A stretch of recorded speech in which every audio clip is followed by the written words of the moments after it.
During this time of pandemic, I've enjoyed bringing you to different parts of our property to let you see some of the beautiful things that we see every day. Well, this is a sight we don't see every day, but it's the end of July, and so the naked lilies have begun to bloom in their bare patch of earth. All of a sudden it's transformed into this beautiful garden of blooms, and it's a wonderful thing. So for the wisdom of Ignatius, what I'd like to do now is, and then for the next several episodes of this, is that I'll be doing. The other guys kind of are interspersed with what I do. But what I'd like to do is show you how that wisdom of Ignatius has touched the lives of people, just people that I have known, and kind of tell little stories about them. And these beautiful lilies remind us, that that life is really special. And that when we are aware of what God has done for us, our life becomes even more special. I'd like to begin telling you the story of a very good friend of mine, a Jesuit, who died a little over 20 years ago. And shortly before he was going to be ordained, about a year before that, it was discovered that he had a brain tumor. So they moved up his ordination so that he could be ordained a year early or so, and then go through the brain surgery, because there was a real question about how he would come out after the brain surgery. So they did his ordination. It was wonderful. It was beautiful. And then he went in for the surgery. What he did is he wrote on his thumb, as before his surgery, he wrote the Latin word suscipe. The Latin word suscipe is the first word in Latin of that beautiful prayer of St Ignatius, "Take, Lord, receive." Take, Lord, receive all my memory, my understanding, my entire will, all of that I haven't possessed.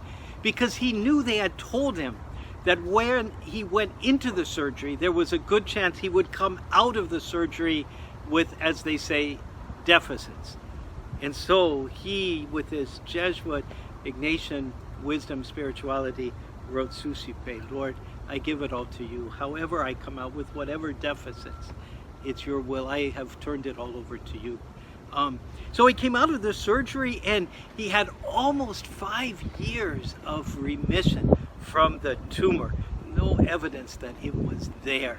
And he lived his life very much in the moment, grateful for what God could give to him and what God did give for him. And then shortly before that 5 years were up, the tumor came back, and it came back aggressively. The whole suscipe that he had adopted didn't change for him.